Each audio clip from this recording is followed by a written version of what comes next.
Uh, Good morning from Washington. Good afternoon to those in the UK and other parts of Europe. Welcome to this virtual launch of our new book, IEO at 20, which draws on material presented at a conference that we held in November 2021 to mark the IEO's 20th anniversary.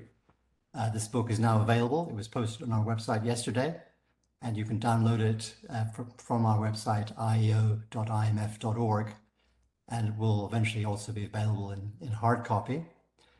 For this launch event, we are planning two presentations on the main themes of the book by my co-editor, Prakash Loungani, and myself.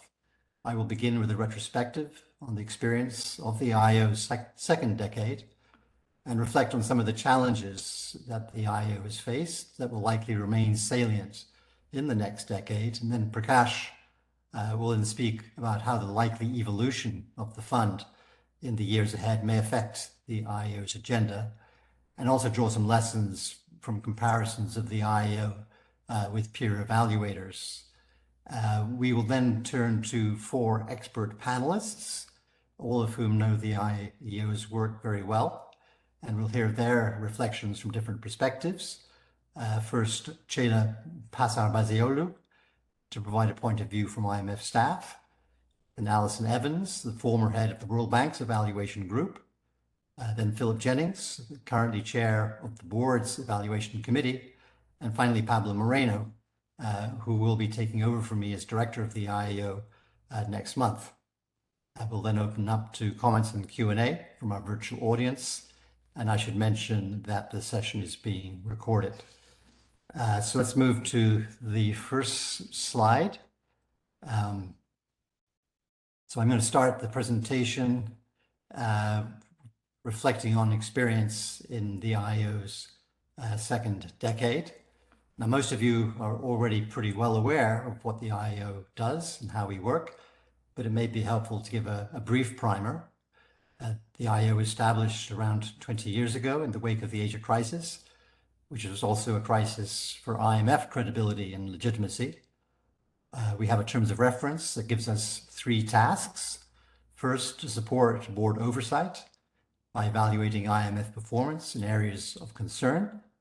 Second, to help the IMF as an institution to learn from experience, helping to overcome groupthink, break down silos, and promote and champion new ways of thinking. And third, to support the IMF's external credibility by increasing transparency about what the fund does. It's important to stress that an evaluation office is different from an inspector general or a compliance auditor. Our primary function is not making sure that the IMF is following its legal framework and internal rules, but rather to provide an open-ended assessment of how well the fund is accomplishing its mandate and how the fund can be more effective in reaching its broader goals. To do this effectively, I've found that it is important to be seen as a constructive partner with the best interests of the institution at heart, and to avoid being seen as having an antagonistic relationship aimed at finding fault, rather than offering well-informed advice and constructive solutions. The key to achieving this mandate is being fully independent of staff and management and having an arm's length relationship with the board. And in fact, in my experience as director over the past 6 years, this independence has been fully understood and respected throughout the institution. And indeed, it's very well protected by the institutional structure that's provided in our terms of reference. It's also important to emphasize that the IEO is small. We only have around 15 full-time staff. We're much smaller than counterparts of the World Bank or other MDBs. We produce far fewer products than, for example, the World Bank, IEG. But I think we can still have a large impact if we're very strategic in choosing the issues that we evaluate. And then finally, I'd like to emphasize that we're not just about producing interesting reports to sit on a bookshelf, but catalyzing institutional change. This depends on a robust follow-up mechanism and winning institutional buy-in to IEO findings and recommendations. So if we now move to the next slide. Looking back over the second decade, the fundamentals of how the IEO works have remained broadly unchanged. The main innovations have focused on adding evaluative tools to respond more nimbly to current concerns and to reinforce the follow-up process to increase the value added and impact of the IEO's work.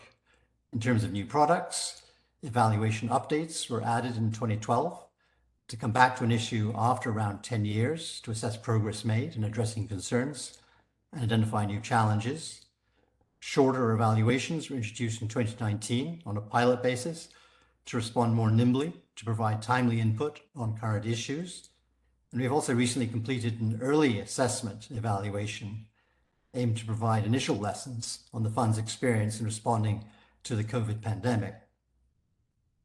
In terms of the follow-up process, efforts to strengthen this process include commitment by both IEO and staff to make sure that recommendations and action items included in implementation plans or MIPs are SMART, that is, specific, measurable, attainable, relevant, and timely. Second, the Periodic Monitoring Report, or PMR, which reviews progress in implementing these MIPs, has now been elevated to be discussed by the full board, chaired by the Managing Director. And third, a triage process was used to address the growing backlog of action items that were off track, leading to a reformulation of some of these key action items. Efforts have also been made to increase the impact by enhancing awareness of and learning from our work through greater outreach, both outside the fund and inside the fund. We've also benefited from 2 external evaluations, which have provided very valuable assessments of our work and helped to drive important changes to the IMF's evaluation framework. But how much impact has the IEO's work had on the fund? Obviously, this is very hard to measure. If you should move to the next slide, please. But we have a number of sources to suggest that the IEO's impact is indeed quite substantial. One way of tracking the IEO's impact is by examining the record of implementing actions included in implementation plans put together by the PMR. Last year's PMR was the 12th. It covered 88 open actions in 10 MIPs, and it found that 85% of these open actions were either complete or on track for completion. If we look back at all of the MIPs approved between 2011 and 2021, we find that 70% of the actions have been completed, and this rate should increase over time as actions currently in progress are completed. And I think this relatively high rate has benefited from the focus on SMART action items as well as the triage exercise. Overall, it's quite good, but there's also still room to do better. Next slide, please. It's also important to recognize, however, that the PMR monitors compliance with commitments, but it does not seek to assess their impact. Its focus is on what has been done, not on whether it has made a difference. So perhaps a better way of assessing impact is to look for actual changes in policies and allocation of resources that the fund's work has catalyzed. This process may take some time, but can involve some pretty major changes. A number of these changes are highlighted on this slide. So for example, a new framework on social spending was approved in 2019, 2 years after our evaluation of social protection. Our 2018 report on fragile states has prompted a substantial overhaul of the strategy for engagement with these countries. And the 2019 reports on financial surveillance and advice on unconventional monetary policy has led to increased recruitment of experts in these areas at the core of the IMF's work. And next slide, please. At a deeper level, evaluation can lead to changes in corporate culture that over time can address underlying issues rooted in the institution's fabric. Such issues are hard to address with magic bullet solutions from a single evaluation, but can be gradually influenced over a sweep of evaluations. Our retrospective at the end of the first decade, 10 years ago, identified a number of themes that have recurred across multiple evaluations. And these themes have continued to be a focus in the second decade, and some new themes have emerged. Some progress has certainly been made. For example, our evaluations have found that over the past decade, the fund has become less susceptible to silo behavior as efforts have been made to integrate work across functions We've also found that attention to risk has been enhanced, and that there have been greater efforts to ensure even-handed treatment across members, particularly in the context of surveillance, although concerns still emerge in the program situations. There's also been increasing attention to country context, although I should say that recent evaluations have continued to raise concerns about too rapid turnover of country teams that tends to undermine understanding of country situations and country relationships. I'd also like to mention two new themes that have occurred in recent evaluations. One is the importance of the depth of expertise in the fund's core areas. Recent evaluations suggest that the fund still needs to invest more in nurturing world-class experts in its core areas, including through hiring and promotion practices. And second, we've been paying increasing attention and concern to how well the IMF works with partner institutions like the World Bank, as the fund has taken on a broader range of issues recognized as macro-critical, like, for example, climate change. Next slide, please. Another way in which the IEO contributes is by supporting executive board oversight over the institution. Note, the IEO is the only component of the IMF governance structure that reports to the board and is fully independent of management. How does the IEO support executive board oversight? It provides an effective instrument for traction. Follow-up plans have to be endorsed by the board, and progress is then tracked and reviewed by the board. Second, we support institutional memory. The median executive director tenure is less than 2 years and declining. Moreover, typically executive offices are fully involved with pressing operational issues and have limited resources to devote to longer-term concerns. The IEO can also be a valuable source of alternative viewpoints, channeling and reinforcing concerns and views from outside the larger members. For example, bringing the concerns of low-income countries, fragile states, and small states to the concern of the board. Next slide, please.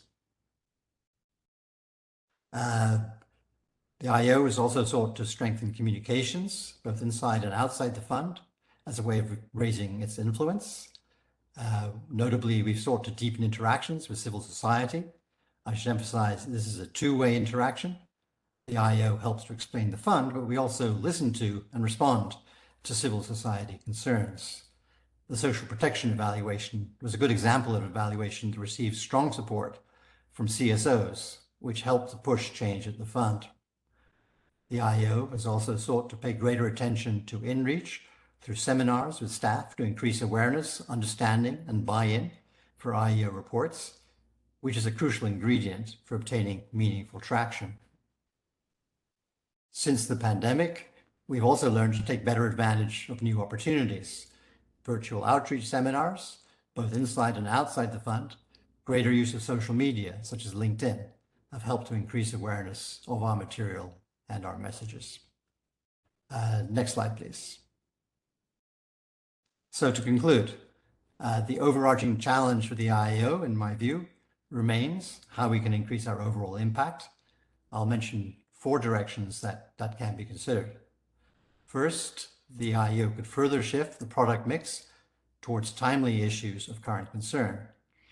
As I have described, the IEO has certainly made steps in this direction with encouragement from the board, but questions have been raised whether early assessments can provide meaningful evidence to drive change, and whether there is a risk that evaluation could potentially interfere with operational activities, which is precluded by the IEO's terms of reference.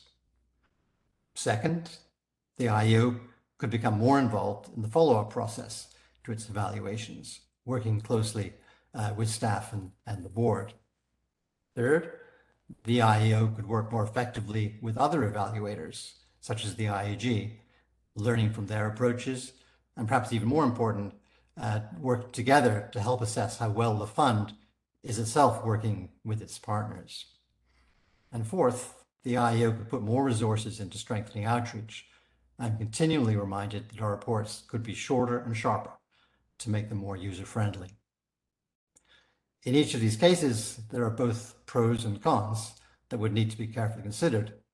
And the issue is often getting the right balance between different objectives and effective deployment of limited resources, both in the IEO, but also more broadly in the fund, among staff and the board.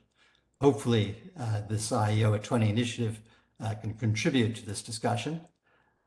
These are also issues that the next external evaluation, which is scheduled to be concluded next year, can make an assessment, and hopefully this will provide useful input for the external panel. So that concludes my presentation, and now we'll turn to Prakash Loungani for his presentation. Prakash has been in the IEO with me for the last 6 years, led 3 excellent presentations, and we've worked well together throughout, including on this book. So let me turn to Prakash if we move to the next slide. Thanks very much.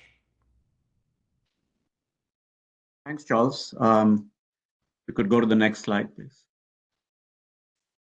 So Charles has offered you a look at the IMF's second decade, and I'll pick up where he left off with his last slide of thinking ahead to the next decade. And what I'm going to do in this presentation is to summarize the views of several of the experts that we brought in when we were holding workshops and conferences leading up to this book. So this is sort of a summary of what these experts, including many staff and management of other evaluation offices, told us about the challenges facing the IMF and therefore the IEO, and what we could learn from other agencies. Next slide, please. So the experts that we spoke to identified 3 challenges that they thought were important ones that would face the IMF in the coming decade. The first one was sort of geopolitical sparring between the major nations and therefore between the IMF's, among the IMF shareholders. So here the concern was, how would the IMF approach this? How would it position itself? Would it become a safe space for multilateralism, or would the IMF itself become an instrument through which this geopolitical sparring takes place? And it was felt that the IEO can really play a critical role, because the IEO is one of the few parts of the IMF that can speak truth to power. So if management and the board itself are deviating from the principles of multilateralism that the institution ought to stick to, the IEO is one of the few parts of the fund that can point that out and make that message clear, not just within the IMF, but outside. Next slide, please. The second challenge identified was sort of long COVID, if you will. Long COVID has affected many individuals. It has also affected the fiscal health of many countries. During the pandemic, the IMF's advice was spend, spend, spend. But now countries face debt sustainability issues, not just because of the spending done during the pandemic, but subsequent shocks. So the challenge now for many countries is to find a pathway to fiscal sustainability in a way that doesn't jeopardize growth and doesn't jeopardize their distributional aspirations. And again, the IEO's role is going to be critical in assessing how nimbly the IMF is providing this advice. Over the past decade or so, the IMF has become much more attuned to the distributional aspects of its policy recommendations, particularly fiscal policy. So the question on the minds of experts were, how will the IMF position itself? Is it going to say, well, yes, we really care about distribution, but we are in a very tough situation now and it's time for austerity? Or is it going to be able to find a way to restore fiscal sustainability while keeping an eye on the distributional goals to which it has started to assign importance over the past decade. And particularly, will this be reflected in the country level advice that the IMF provides and not just some corporate rhetoric? Next slide, please. The third challenge was sort of managing the tensions that emerge from the IMF's attention to what you might call non-core issues, the newer areas that the IMF has gone into: inequality, as I just mentioned, gender issues. Most of you here will know that the IMF just adopted a gender strategy to guide its work on all aspects of its work. And then the really big non-core issue is addressing climate change. And all this is happening at a time when the demand for the IMF's core work remains quite strong, and its budget remains flat. So the IMF's expanded work on climate change poses some real trade-offs. And again, it was felt that the IEO should be in the forefront of trying to assess how far can the IMF go down this road of paying increased attention to climate change and remain within its mandate. Is the IMF, with its culture of self-reliance, really going to play well with other agencies like the World Bank, which have the deep expertise in these areas? So here's where I think many experts felt that you would need some changes in the IEO's business as usual model. The IEO looks back after a period of time has elapsed to make an assessment of IMF policies and activities. But here it was felt an evaluation coming 10 or 15 years down the line that says the IMF didn't really do a good job on its climate strategy will be too late. If there are course corrections needed, the IEO should be offering early assessments to make sure that the IMF sort of stays on the right track in this extremely important area of its work. Next slide, please. Now, in all of this, it was felt that the IMF should be looking at how its peer agencies conduct their work and draw some lessons from it.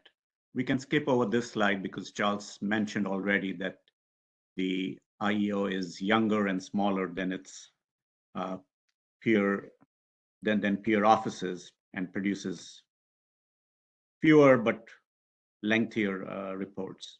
Okay. So here, again, we benefited a lot. The authors of this chapter benefited a lot from consultations, very candid conversations with the management and staff of many evaluation offices at other agencies. And you can read the chapter to get a flavor of that. But on the left-hand side, I've summarized what people saw as some of the strengths of the IEO relative to other agencies. Charles has sort of gone through this, so I won't spend time on that. Let me focus on the right-hand side of this slide. It was felt that areas where the IEO could learn from its peers were in those 4 areas that are listed. One, as I was just discussing with climate change, the IEO could evaluate topics in a more timely manner. Second, it was felt that staff at other evaluation offices are more attuned to and trained in formal evaluation methods, and those could be incorporated more in the IEO's work. Third, it was noted that other agencies seem to have a more collaborative relationship with their staff, and that they contribute more to ongoing policy discussions, particularly policy documents that are prepared in response to their recommendations. So it was felt that these are areas where the IEO should at least consider how its peer agencies are operating and see if there are aspects that could be incorporated into the IEO's work going forward. So let me conclude with my last slide. The next slide, please. So clearly, it was felt that given the three challenges that the experts identified, there would need to be some change in how the IEO conducts its work over its third decade. But many people who participated in our workshops and conferences also felt very strongly that there are strengths in the IEO's work that should be retained. So starting from the bottom, starting with the last one actually, which is kind of the inside baseball, it was felt that the so-called non-interference clause, where the IEO cannot really assess ongoing operations, should be retained. It was felt that there's enough constructive ambiguity in how that is phrased, that if the IEO really needs to do an evaluation of something in a sort of prompt and timely manner, that if it has board support, it's going to go ahead and do it. And so this clause is not going to really be binding when an evaluation of somewhat ongoing operations is really needed, or operations that were just concluded. And then moving to the top, it was felt that the focus, as Charles was also emphasizing, should continue to be on fostering a learning culture. It was felt that this is what has brought staff around to appreciating the work of the IEO more, if it is felt that the IEO is trying to draw lessons and improve the IMF's future work rather than pointing fingers at parts of the institution that may have failed on a particular occasion. It was also felt that the IMF should remain an evaluator and not become a second SPR, Strategy, Policy, and Review Department. It shouldn't become a second research department. Its role is that of an evaluator, and that should remain the case. And finally, on collaboration with other agencies, I found this quite interesting.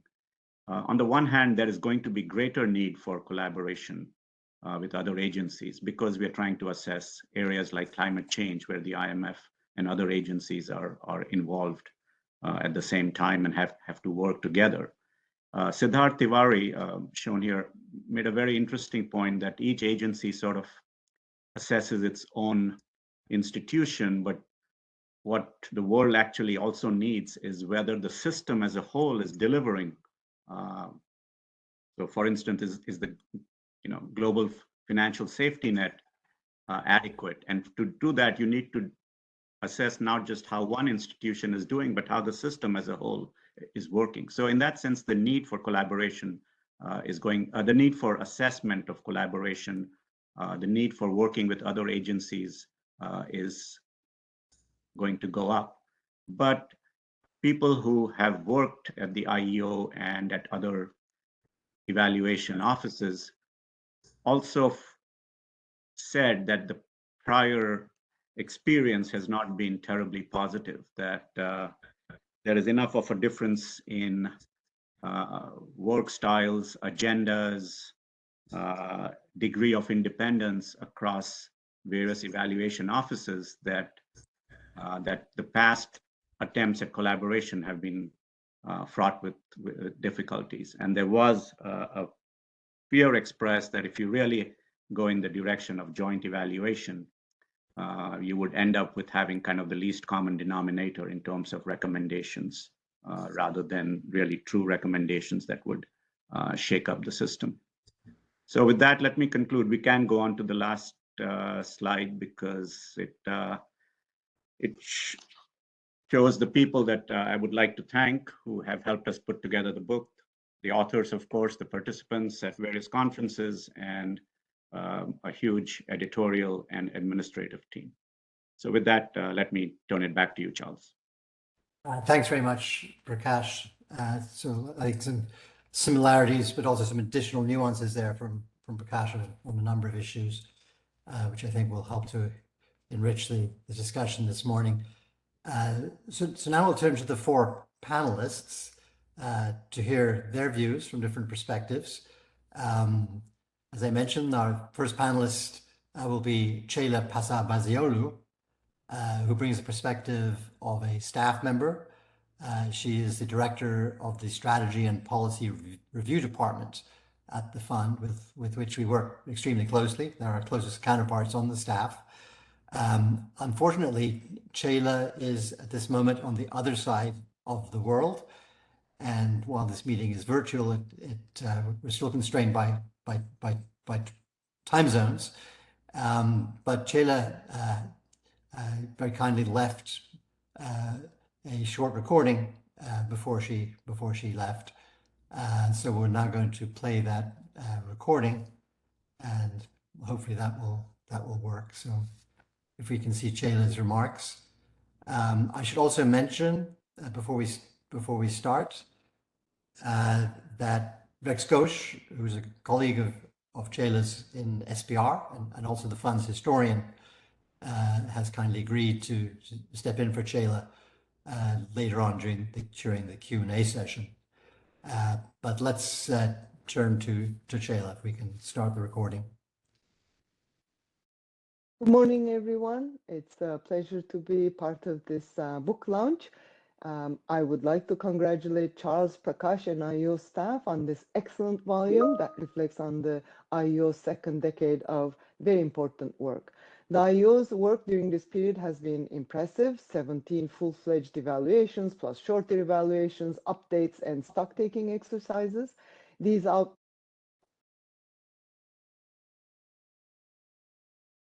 Good morning, everyone. It's a pleasure to be part of this book launch. I would like to congratulate Charles, Prakash, and IEO staff on this excellent volume that reflects on the IEO's second decade of very important work. The IEO's work during this period has been impressive: 17 full-fledged evaluations, plus shorter evaluations, updates, and stock-taking exercises. These outputs helped to solidify the IEO's role as a critical pillar of IMF governance, supporting board oversight, institutional integrity and learning, and transparency on IMF activities. We continue to learn from the IEO's evaluations as we all strive to improve funds policy and operations and best serve our membership. I'd like to give you 3 examples. The IEO evaluation of past crises helped us strengthen our analysis of risks, reserve adequacy, and debt sustainability. Its work on fragile states informed the fund's new comprehensive strategy for this group of countries, and its insights on the fund advice on capital flows was a critical input into the review of the institutional view that we completed about a year ago. I talked about some of these issues in the IEO at 20 conference, and I'd like to go a bit deeper. These are covered in the book and are mainly focused on enhancing the IEO's role even further going forward. First, let me highlight that capitalizing on the IEO's analysis and recommendations really takes a village. It requires continuous efforts by all key stakeholders: the board, management, staff, and the IEO itself. And the IEO needs to ensure that its evaluations elicit the maximum traction. As Chapter 5 of the book notes, enhancing traction does not mean that more evaluations and recommendations are better. Instead, IEO evaluations should continue to follow close and well-balanced consultation with stakeholders and really be more targeted, focused, and shorter on important and relevant topics that would help to improve not only the readability of IEO reports, but most importantly, their overall traction and our ability to implement them. Second, drawing on its 20+ years of experience, the IEO could also explore patterns and root causes of the shortcomings it has identified and continue to identify. This might help the fund explore deeper institutional reforms to enhance its effectiveness across key policy issues as the needs of our membership evolve. Third, there's a need for balance on the selection of IEO topics and their timing. Topics need to be relevant for the membership and the fund, to be in sync with current policies and priorities, but yet involving the IEO in higher frequency strategic work of the board could really compromise the IEO's role as an independent evaluator. And this links to my 4th point, increasing synergies between the IEO evaluations and fund self-evaluations, which are the primary means for evaluating ongoing programs and policies. They can complement and strengthen each other if their respective roles are well understood and incentives are appropriately structured. Beyond consulting on topic selection and timeframes, this requires coordination on implementation plans and diligent follow-up. These actions should increase overall traction and foster change, which is the ultimate goal of both the IEO's ex-post evaluations and staff self-assessments. Finally, I welcome that the book notes the need for the IEO to strengthen collaboration beyond efforts to increase synergies with self-evaluations, as Chapter 6 outlines. A broadening in the fund's agenda with increased collaboration with others also requires greater and impact outcomes, and it needs to continue to do this in a collaborative spirit. I look forward to our continued engagement in the months and years ahead, including upcoming evaluations on the fund's exceptional access policy and application of the fund mandate. I know the IEO is up to these tasks. Charles and Prakash are lead to identify the causes of shortcomings, to identify specific recommendations that gain traction and impact outcomes, and it needs to continue to do this in a collaborative spirit. I look forward to our continued engagement in the months and years ahead, including upcoming evaluations on the fund's exceptional access policy and application of the fund mandate. I know the IEO is up to these tasks. Charles and Prakash are leaving the IEO in good hands and in good health, and for that, I really thank them and congratulate them for this incredible work. Thank you. Well, thanks so much, Ceyla, for those kind words. And I certainly agree with you that the IEO will be in good hands going ahead, and look forward to seeing IEO evaluations and reading them with greater leisure than I've been able to in the past. And thanks for the very succinct but very focused and constructive suggestions that you made in your remarks. So now let's turn to Alison Evans. Alison was until recently the Director General of our counterpart at the World Bank, the Independent Evaluation Group. And we worked very closely with Alison and her team in recent years on a number of evaluations. And as Ceyla agreed, I think this close relationship will become even more important going ahead. So I think it'll be really interesting to hear Alison's perspectives on evaluation and the IEO and relationships between the IEO and the IEG. And thanks very much for joining us, Alison. Alison is coming to us from the UK. So Alison, we turn to you. Thank you very much indeed, Charles, and thank you to you and Prakash for the invitation to join you once again as part of this IEO 20th anniversary celebrations. And I want to congratulate you all on the book. It's, you know, packed with interesting facts and reflections on a really significant second decade, I think, for the IEO, as well as offering a rich menu of things for the IEO to be considering into its third decade. And I also want to congratulate you, Charles, on a successful 10 years director of the IEO and for being a really strong and steady peer and colleague to me and to the IEG team.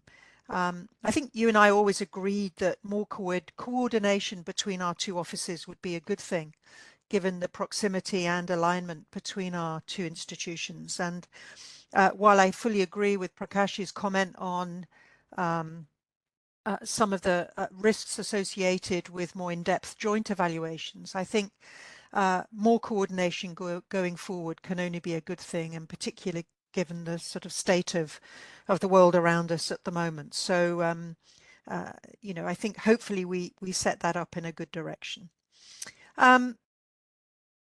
The remarks I want to make really sort of build on some of the points I made during the anniversary conference back in November 2021. And those remarks started really with the very obvious acknowledgement that a lot had changed during the COVID pandemic, and that, there were new risks and new uncertainties, and that these were triggering a fair amount of soul searching about some of the assumptions driving our policy and development paradigms, asking whether they are sufficient for what lies ahead.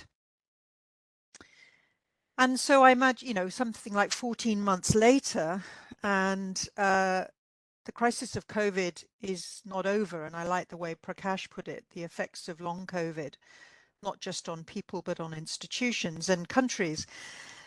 And instead, in a way, the pandemic has metastasized into multiple converging crises, exposing new gaps in our understanding, new types of systemic risk, and renewed calls for mobilizing finance and technical knowledge through a reformed and more ambitious multilateral system. Now, at the time, I noted that all of this was actually highly relevant to evaluators, and that should in fact trigger us to do a certain amount of soul searching also, specifically to ask ourselves whether our primary focus as evaluators on finding out about what we might call the what works, with what results, in what places and what timeframes, and recommending ways to do that what better, often within existing policy frameworks, whether that actually is sufficient, and whether a focus on incremental improvements in institutional and policy effectiveness can actually dilute some of the learning that we need to do by asking deeper why and so what questions. In other words, are we in danger of sort of upholding the orthodoxy when in fact deeper institutional shifts are required to be relevant and agile in these crisis-ridden times? Now, I don't want to overstate this point because, as I said previously, not only has IEO done fantastic work in the last couple of decades, there's also, a really important case for assessing what might call the merit and worth of policy support programs and interventions. And this is an important task for independent evaluation, and I certainly defended that when I was at IEG. But in times where transformatory solutions are needed, we have to spend more time examining the significance of those policy support packages and interventions in the great scheme of things, how they add up, whether they move the needle on the big outcomes that we seek, and if not, why not? What works or has worked within existing policy frameworks isn't always providing us with the guide we need for catalyzing systemic change under unstable or uncertain conditions. So in preparation for today, I reread Nairi Wood's keynote speech, which is in the volume. And she noted the need for more reflection by the IEO on possible institutional shifts required to respond to new challenges and create a more agile response. And an observation from my time at IEG was that doing precisely this is actually often quite constrained by the relatively slow pace of conducting evaluations, and particularly, I think, even more so in the case of IEO, of avoiding any sense of operational interference, but also constrained by the way our evaluation questions are framed and the recommendations are designed and followed up. And despite our best efforts to join the dots and to evaluate at a more systemic level, we often remain trapped within a world of incremental improvement, identifying sort of tweaks and first order changes, if you like, the measures that modify things that are already part and parcel of the way we do things. And actually, if you look at the wider literature on the efficacy of evidence-based policymaking, it confirms actually across the piece that a very high percentage of institutional responses to evidence and recommendations that flow from that on improving effectiveness are actually changes at the margin, a tweak or a nudge to current ways of doing things. But the transformatory outcomes and multilateral effectiveness we now seek demands a wider range of vision, a move, if you like, to a higher plane with more focus on institutional shifts and second order change. That is, shifts in trajectory that opens up the possibility of doing things differently.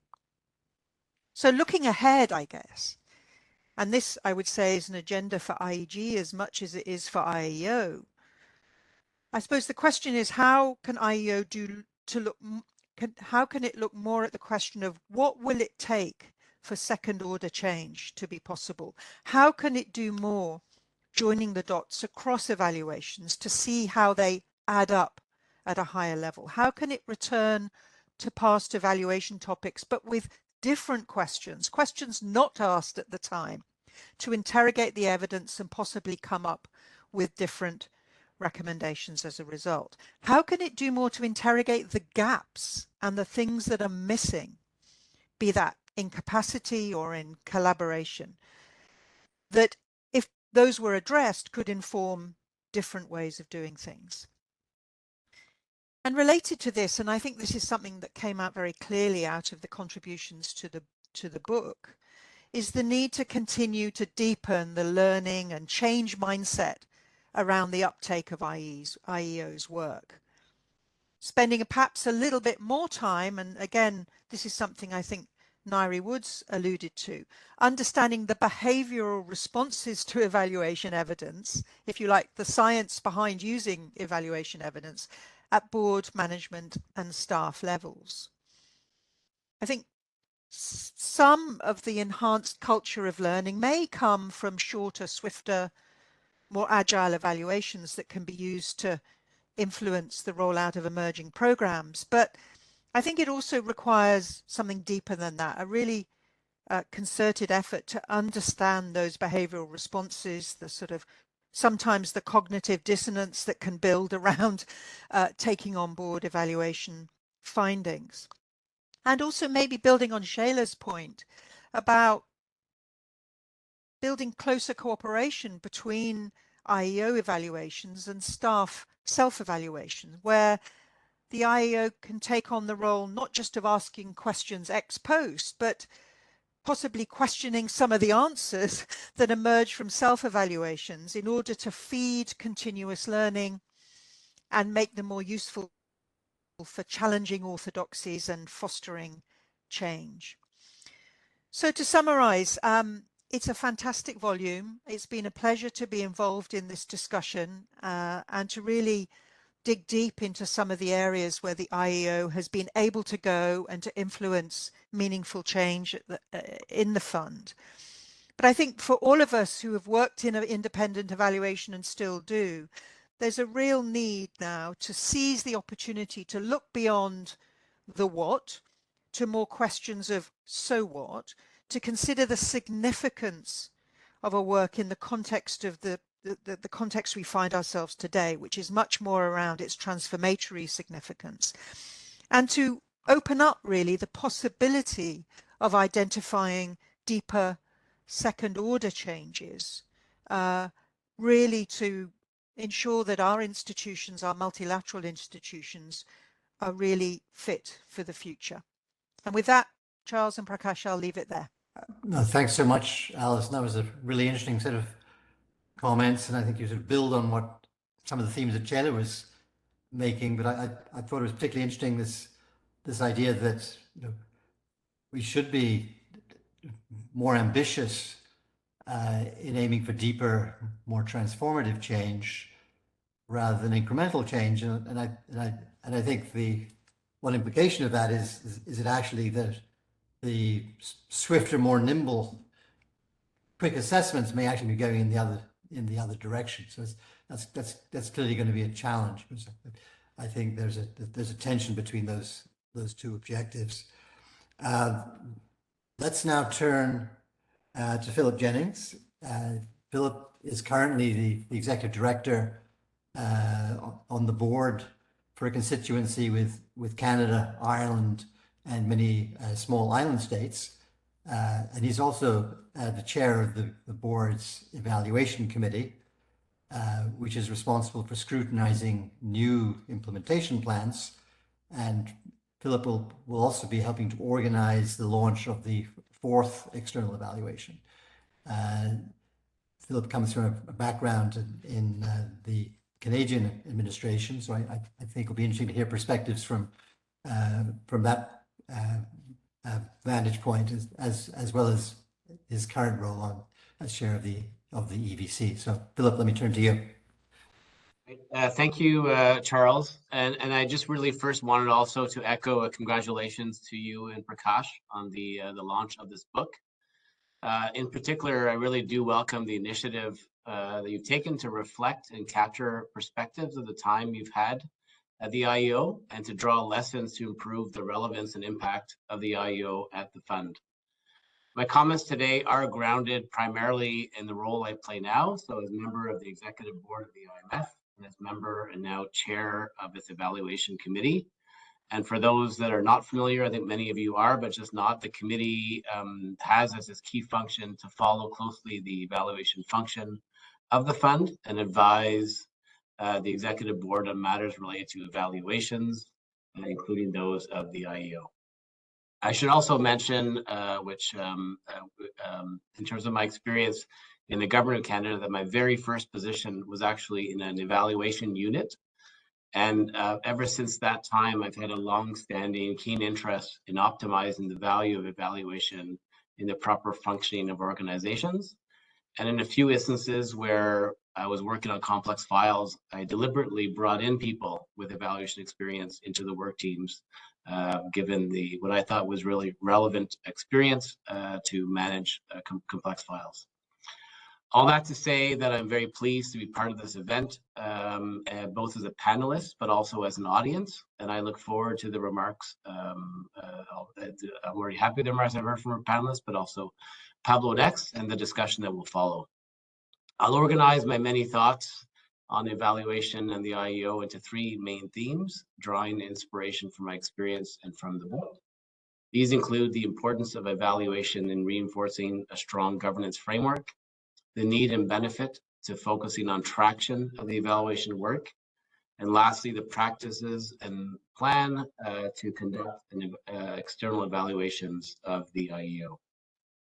First, I acknowledge the fundamental role that independent evaluation has as a critical element in fund governance and engagement of its members.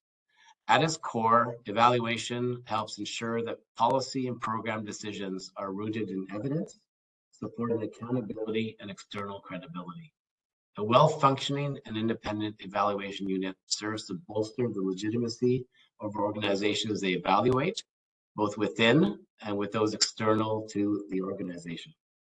And just as evaluation is among the most visible manners an organization concretely demonstrates its learning culture, I would strongly argue that in a healthy organization, there is a virtuous circle between a good learning culture and good evaluation, a codependence in each other's success. I have to say that from my observation since my appointment at the executive board in February of 2022, that virtuous circle appears to be on solid footing at the fund. I've seen very strong engagement by the board on the evaluation work at the fund, including through the evaluation committee and the full board discussion and on the findings and recommendations of evaluations, and as much so in shaping the implementation plans that follow from these. In addition to the board, I've also observed a clear commitment from management and staff to the evaluation work, including its follow-up framework.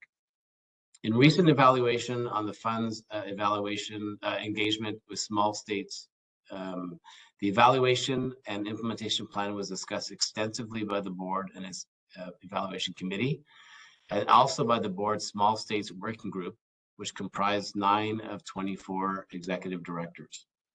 Engagement between board members and management and staff was comprehensive and frequent, grounded by comprehensive evaluation and engagement with the IEO team. The commitment to get to the right place was on full display by the board, the IMF staff and management, and the IEO team, and informed by evidence and avenues to pursue from the IEO evaluation. A key ingredient and a special sauce at the IMF, from my perspective, beyond what I see as an ingrained learning culture and a diversity that comes from a board that represents 190 countries, is the IEO being fully independent from management and staff and at arm's length from the board, with an autonomy that is seen by all at the fund as desirable to undertake evaluation processes with the most potential benefit and impact. The end result is a robustness to the fund's governance framework, with openness to really looking in the mirror with a view to improve the relevance of the IMF in serving all of its members. This is particularly material in the current environment where change is constant and the fund needs to be agile if it is to remain relevant to its membership. The question of relevance is a good segue to my second point, which is that of what can be referred to as traction, ultimately about take-up and follow-up to the areas of improvement that have been identified and recommended in the evaluations. And as Charles mentioned in his initial remarks, for the IEO to play a role as being a catalyst for change, for positive change. Traction starts first and foremost with the selection of the evaluation topics.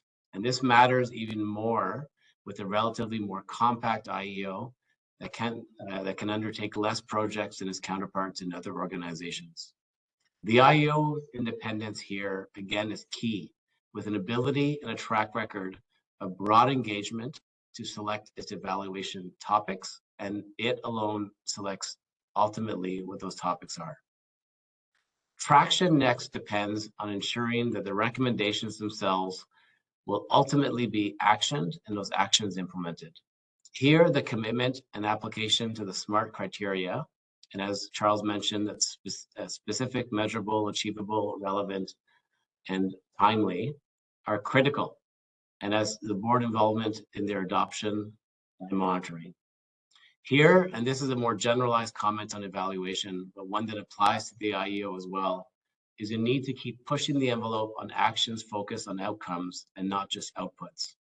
I know from experience the step change and impact that trackable outcomes can have. Lastly, I would argue that dissemination is an element of traction that is very important for the IEO and the fund to keep in mind. In the context of international organizations supporting such a widespread and diverse membership, a better knowledge and appreciation of the evaluation work and its connections to improvements in how the fund operates in supporting its work in surveillance, lending, and capacity development lends credibility and builds trust.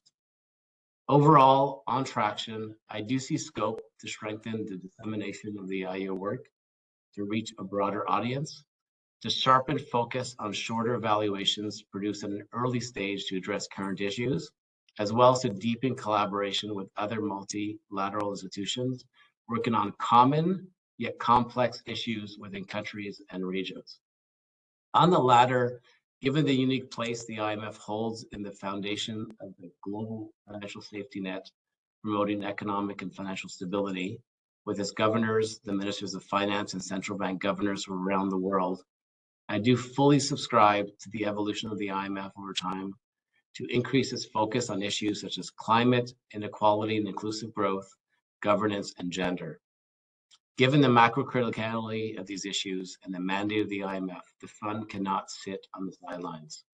Equally so, other multilateral institutions also have a key role to play on these issues. Here, I see promise and value in evaluation helping inform and guide discussions on how to best optimize each other's roles, given mandates, capabilities, and expertise, ultimately to support an holistic approach on complex issues that will require nothing less. Finally, lessons learned, as outlined in the pages of this book, are a great guide to work, to guide the work of the IEO going forward. As much as the IEO evaluations have played an important role in shaping the IMF work on both core and non-core issues, there's reason to expect that IEO evaluations will be instrumental in steering the work of the fund in the future. As such, ensuring that the IEO itself has a learning culture is an excellent practice and one that is already in place. The executive board has supported the practice of conducting external evaluations of the IEO on a continuous basis, about every 5 years since 2006. One could describe these as self-evaluations. These are meant to be health checks to validate the independence and quality of the IEO and the important milestone to bring improvements to the IEO policy and follow procedures from evaluations with an eye on assessing the effectiveness of the IEO. The evaluation committee of the board will soon be considering the terms of reference for a fourth external evaluation of the IEO. This work will help determine how the form and scope of the IEO should change or could be made more efficient and effective. If I go back to my second point, look at that traction of the IEO work. In that regard, the contents of the book being launched today will provide excellent background to the task of the external evaluators. I will stop here and again congratulate Charles and Prakash and the IEO team for their work and say a sincere thank you for launching a book that will inform future discussions and direction on how to ensure the IEO work underpins a stronger IMF. Thank you. Thanks so much, Philip, for those kind words, but also for your very substantive guidance on what you think is important about the IEO and where it should be moving forward. I'm sure Pablo has been listening very carefully to your remarks as well as to the remarks of Ceyla and Alison. There's a lot of food for thought. As I mentioned, Pablo is going to be taking over as director of the IEO in early May. He's currently at the Banco de España, but was previously executive director at the fund for a constituency including Spain and Mexico and several other Latin American countries, and was formerly chair of the board's evaluation committee. So, Pablo, the floor is yours. Thank you very much, Charles. I guess, first of all, I really want to thank you and Prakash for this book. As you have indicated, it really goes beyond I don't know what's going on with the camera. Elena, I'm not sure. Is it working or not? Yeah, I think so. Okay. Yeah, okay, because I'm seeing, okay, yeah, that's fine. Okay, no, I was saying, I mean, the book really goes beyond the analysis of the second decade, as you have mentioned, and it really is a forward-looking exercise that provides very useful insights and proposals for the evolving challenges of the IEO really into the next decade. So it's definitely very useful and timely for me. I would say that it constitutes sort of a vademecum or a go-to document for the IEO challenges going forward.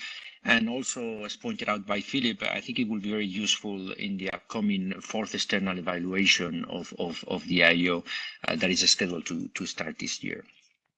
Second, I think it's important to acknowledge the extraordinary work that you have conducted at the IEO, Charles, during your mandate. I think beyond the evaluations and their impact, which are very well documented in the chapter 2 of the book written by yourself and Ruben, I think your leadership has been instrumental in strengthening key aspects of the work of the IEO that are now well settled. I will stress the importance how you have strengthened the bridges and constructive dialogue with the board, management, and the staff. You have widened the outreach with civil society, think tanks, and academia.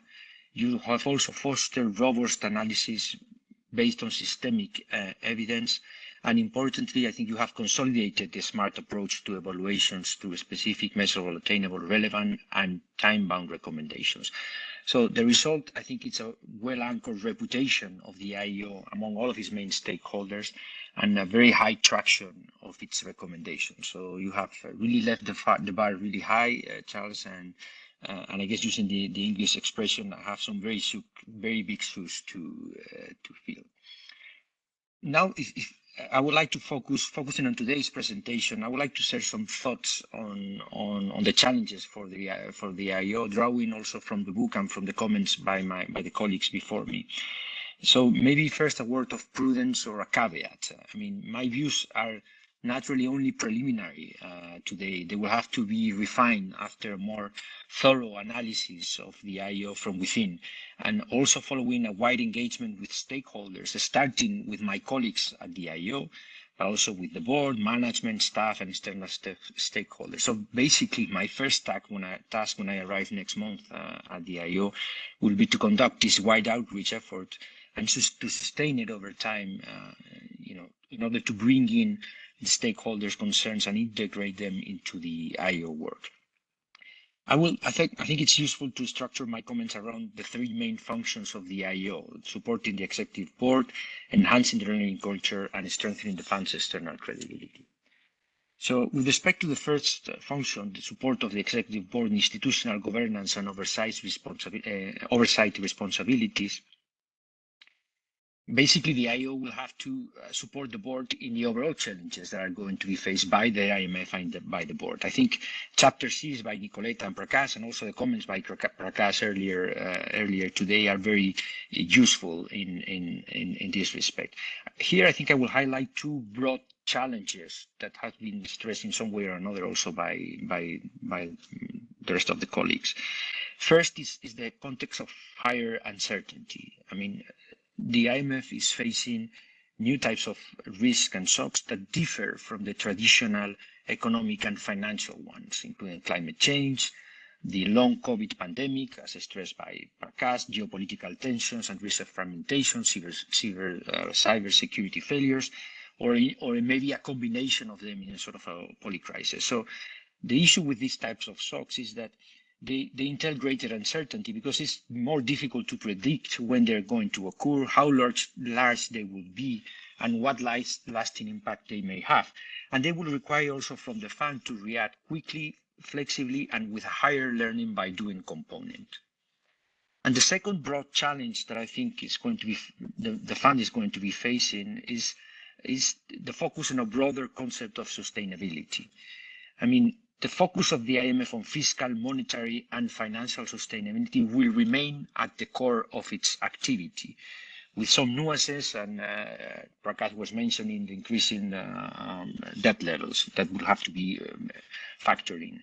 But I think that the fund is increasingly dealing with macro-critical areas such as climate change, inequality, technological change, socio-political and geopolitical change, and they encompass a broader concept that goes into social and environmental sustainability. So these are already policies that are already part of the IMF. They have been recognized in the Comprehensive Surveillance Review. They are part of our capacity development, and they are also part of our lending under Resilience and Sustainability Trust. So the IEO will have to support the board when facing these challenges. I think the managing director in the opening remarks to the book, she mentioned the importance of the IEO being agile and flexible when designing its evaluation. So here, I think there is room for this flexibility through the topics, timings, and formats of the IEO evaluations. On topics, we will certainly have to take a look at these issues. Involvement of the IMF in the new types of shocks. We have already done it with the COVID-19 pandemic and the new macro-critical areas. I think Philip and Prakash here were highlighting the importance of coordinating with other institutions. So there has to be a way to improve the coordination with other evaluation offices. This is something that we should be looking at. And then on timing and formats, I think most of the colleagues have mentioned the importance of providing timely feedback. It could be done through the form of shorter, early stage evaluations that are closer to the event at hand, so the IEO can contribute to the ongoing learning process on the issue at hand.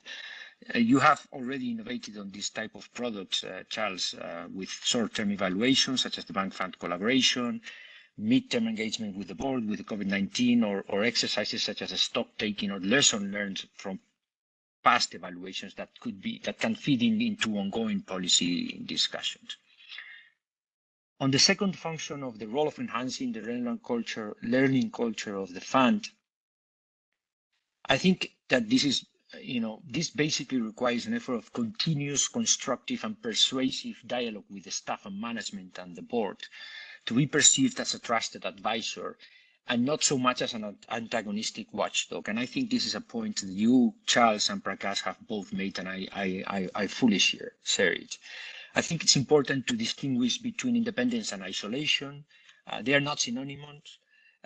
Interaction does not weaken independence. I think that there is a very good Spanish idiom that summarizes it. It goes along something like hablando se entiende la gente, which means if you talk it over, you will sort it out.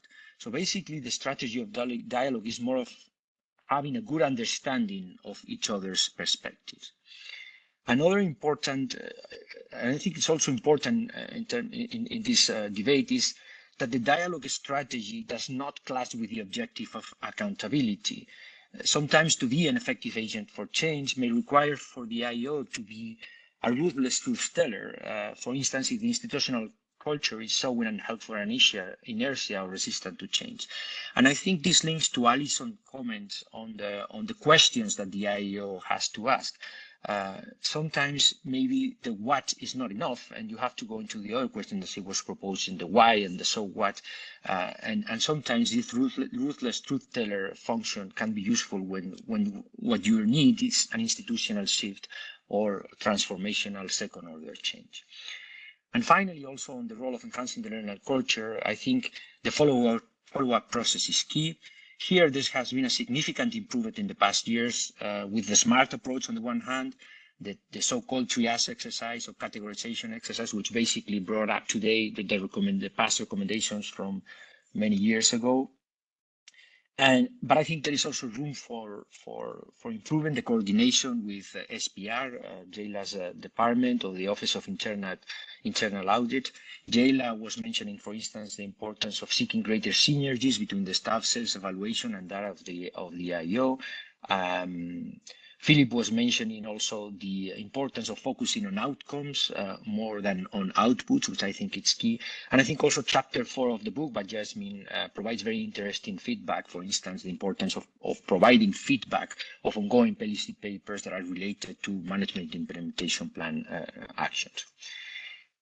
And thirdly, on the third role of the IEO, that of the strengthening the fund's external credibility, I think it largely rests on ensuring the IEO's own independence, credibility, and transparency. So the IEO itself, it serves the purpose of increasing the fund's credibility because it is the vehicle by which the fund critically looks at itself and learns from past mistakes. As stressed in chapter 5 of the book by Miguel and Roxana, there are a number of elements that the IEO have served well the IEO and I think should be protected. A robust independence, you have also highlighted it today, Charles, which is firmly established in the IEO's mandate, but also in 20 years of practical experience. A strategic approach focused on thematic evaluations. And I will also highlight the importance of a deep understanding on the fund's mandate and focusing on attainable recommendations. Of course, the IEO credibility and transparency has to be continually nurtured, and here I think that three areas are particularly important, those of governance, diversity, and outreach. With respect to governance, the IEO should continue focusing on issues related to governance and institutional integrity. I think here including issues related to underrepresented member countries or outside views, and this is something that you highlight in chapter 3, yourself, Charles, with UNIL, and also looking at shifting geopolitics. This is something that has been stressed by Nadia on her keynote speech and the chapter 7, and also here today by Prakash, and extending it to looking at issues of multilateralism. On diversity, I believe that a diverse composition of the IEO is key in all of its different dimensions: gender, regional, academic background, field of expertise, the balance between internal and external experts as well. This is key to ensure the independent thinking, really by bringing in different perspectives, and I think this is the best way to yield a more robust results. And finally, on outreach, basically, Charles, I think I have to follow up on your footsteps. You have facilitated the work of the IEO as a bridge for external stakeholders. I think you have significantly improved this outreach through workshops, informal seminars, and conferences. And basically, I have to follow up on your footsteps, although I take note that you still signal it of one of the 4 remaining challenges. So this is something I hope that we can have a conversation once I get to Washington on more on the specificities of it. Finally, I just want to thank you again, Charles and Prakash, for this book. And again, this is going to be my new book of reference for the coming years to have right next on top of my desk at the office. Thank you. Thanks very much, Pablo. That was very interesting to hear, how you were thinking of steering the IEO as you arrive and help set the overall agenda and strategy. And I think I have a sense of continuity, but also important changes. And it's always an opportunity to refresh and rethink. And I agree the external evaluation will be very helpful. So now we have a few minutes for Q&A. If people would like to raise questions, please use the chat function. I've got one question already, but to give chance for others to put questions in, let me turn first to Rex Ghosh. And as I mentioned before, Rex is in some sense standing in for Ceyla. Rex is Deputy Director in the Strategy and Policy Review Department, and has worked with us on IEO evaluations. But perhaps even more important, Rex is the fund's historian and has been working hard on an activity that in some ways is complementary to the IEO work. And in fact, on many occasions, I've looked back at previous volumes of fund histories and found them extremely useful in terms of providing an overview of what the fund has done, but also to give a sense of what the fund has achieved. So I think there's real synergy between evaluation and history. So Rex, you've heard a lot of interesting remarks and thoughts, including from Ceyla, but also from the other panelists. I'd be really interested to hear your reactions at this point, Rex. Thank you, Charles. First, let me say that Ceyla really regrets not being able to participate in this very important book launch. I mean, she really would have wanted to do so, but time zone differences just made it impossible. So I'll make a couple of reflections, and I think echo some of the points that have been made by the other panelists, including Ceyla, but also giving it perhaps a slightly different slant on some of them. And I speak as somebody who's known the IEO from before it was born. I was in PDR, and my division, the division I was in, was involved with the sort of relations with the IEO, which was originally going to be called the EVO, I think. And I was heavily involved in the first decade of the IEO's existence, and then very recently have been asked to step in on a couple of things. So I think the first thing I would say is that the existence of the IEO is a very important part of fund history and has been very beneficial to the fund, the very existence. I remember when the IEO was first established, that was a sort of, this was in the late 90s and into the early 2000s. The internal review process, which PDR, SPR's predecessor, was obviously the most important department, was a bit demoralized because reviewers would say, what's the point of working late and killing yourself to do a thorough review when at a political level decisions have been made to do a big program in country X, Y, or Z. And people said, now that the IEO has been established, I'm going to keep a copy of this memo in my desk. And 10 years from now, when the IEO comes, I'm going to pull it out and I'm going to say, I told you so. And, it sort of reinvigorated and sort of provided some moral boost to the review process. And I think this kind of accountability function of the IEO is really very beneficial for the review process. I think the IEO faces its fundamental challenge is maintaining what I call internal and external credibility. Internal credibility means that the staff, management, ultimately the board, finds convincing the findings of the IEO evaluations. And that's really key to traction and getting real change. External credibility means that the IEO cannot pull its punches. It should never be viewed as doing a whitewash job of evaluating fund activities. I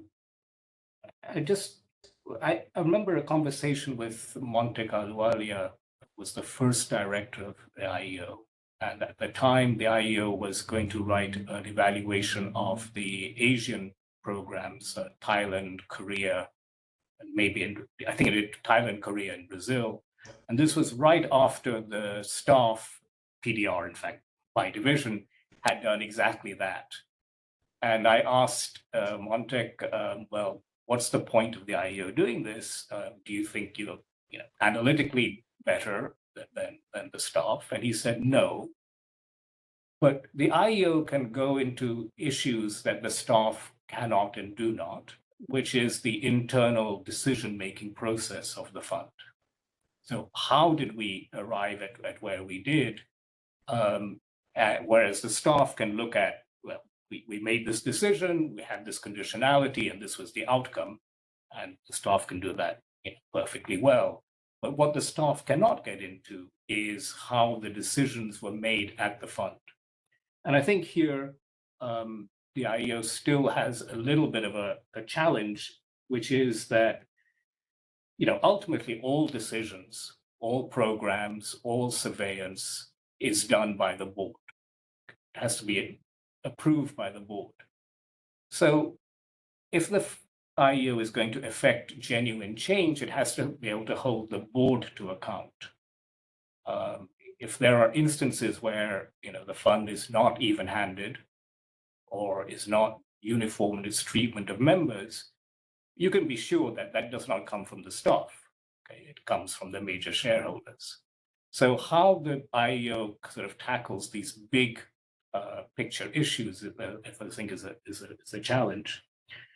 And just to on the evaluations, I think that rather than shorter and more timely evaluations, I think the real value added of the IEO is to step back and look across issues, across episodes, and say, well, how did the fund approach this? How were the decisions made? And so in some sense, the evaluations become timeless. They don't have a short shelf life because they're really getting at some very fundamental issues of governance of the institution itself, including the board, including the major shareholders, as well as management and staff. Okay, I spoke for longer than I was supposed to, so let me end there and turn over back to Charles. No, thanks so much, Rex. That was very interesting, and I agree with you on a couple of tensions that you identified. Tension potentially between internal and external credibility, and also the tension, the one that I think both Ceyla and Alison mentioned, about the tension between short, timely evaluations of things that are currently on the agenda, as opposed to deeper, perhaps more transformative evaluations that have a more, I like the word timeless aspect to them, so that they're worth referring to over a longer period, not just for the immediate conjuncture. Looking at the chat box so far, just one comment and question, which is really for Alison, in the sense that it's about the challenges faced by IEO counterparts. This is from Uttara Sawant, who says it'd be curious to know if any of the identified IEO challenges resonated with challenges faced by IEO counterpart agencies.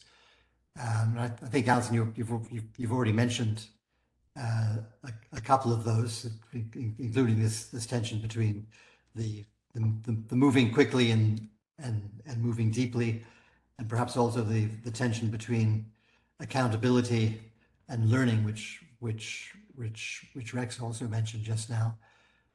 But Alison, do you have any further reflections you'd like to add at this point?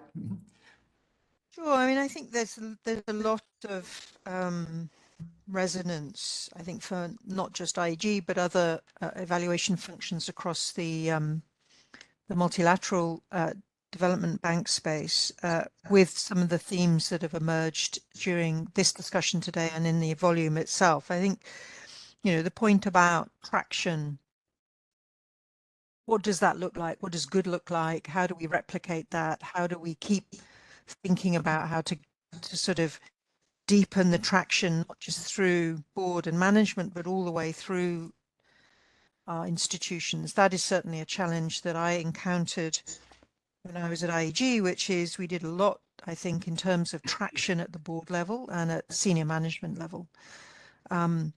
But that traction is not necessarily then replicated equivalently all the way through the institution. And then that creates some drag, if you like, in the system when one is really trying to push for meaningful change. So that I very much recognize, and, an ongoing sort of work in progress. I think the other point is around learning, and I very much hear Philip's point about saying, well, we at the board level see that there is a sort of virtuous cycle in place between evaluation and learning and so on. And I think that's my understanding too, is that you, Charles, have done a huge amount to nurture that over the last number of years. But I do think it's never a finished job in a way, and it's something that needs constant attention, and again, something that from when we have discussions, as you know, Charles, amongst evaluation peers across the IFI MDB space, very often we're coming back to the same issues of how do we do this better? How do we get meaningful learning to take place? Do we know what it looks like when we bump into it? How do we take it forward, particularly in an environment where, the speed of policy change, the speed of response just has become intensified, and how do you make sure that your learning process is maintaining pace with that? And I think also what is absolutely critical for institutions to be taking on board quickly, and what is the sort of slower burn learning, things that they need to address over time. And I think we need to be better at just almost differentiating those things, which brings me to the point about, early, quicker, shorter evaluations versus sort of longer patient evaluations. I mean, it's a very fertile discussion right now, I think, going on. And I think we're all aware that we're under pressure as evaluators to sort of walk the talk on being more agile in the way that we're also expecting, flexible and agile in the way, in a sense, we're expecting the institutions that we evaluate to be. But I do think we also need to be careful not to be rushed into making decisions about sort of early stage evaluations that could actually take us away from some of this deeper work that we need to be doing. So getting that balance and enshrining that in the way we build work programs and so on, I think is supremely important. And there I would say it's a really important part of the work of the independent evaluation function, to be able to get a sense of how far to go down the path of conceding, if you like, to shareholder pressure around some of the things they want to see evaluated, and how important it is to hold on to that independence and to hold firm about the issues that you think most important to focus on. And I think that is a ongoing sort of challenge to manage. So short answer, yep, we see a lot of the same kinds of challenges, and maybe we have some of them in greater intensity or less intensity, but I think this is part and parcel of conversations we're all having at the moment about thinking about the strategic positioning of our functions in this very crisis-ridden world that we're in right now. Back to you, Charles. No, thanks so much, Alison, for those very wise words and deep reflections on the role of evaluation. And I think we all agree around this virtual table that the importance of evaluation, and the importance of working effectively with each other in evaluation groups and different agencies, and certainly I mean, it's not easy, as Prakash pointed out, but it's also very, very important. We've actually reached 12:30. That's the end of the session. But I think it's been a really rich discussion, lots of ideas. We will be posting the recording on our website shortly. And as I mentioned at the beginning, the book can be downloaded from our website already. And we hopefully soon will have a hard copy as well. But to finish, let me sort of pass the baton to Pablo and Philip. And I know the two of you have been, as well as contributing, you've also been listening to, I think, some very interesting thoughts and suggestions from others, from Alison, from Ceyla, from Rex. So I think you'll be carrying the baton in two different roles going forward, and I certainly wish you well. And as I said before, I will certainly be interested in following the further progress with evaluation at the fund going ahead. All right. Well, thank you all for joining. I've seen this among the audience we have many evaluators in sister agencies. So hopefully this dialogue and interaction across evaluation offices will continue in a rich vein going forward. So let me, with those words, end this session. Thanks very much. Good to see you all.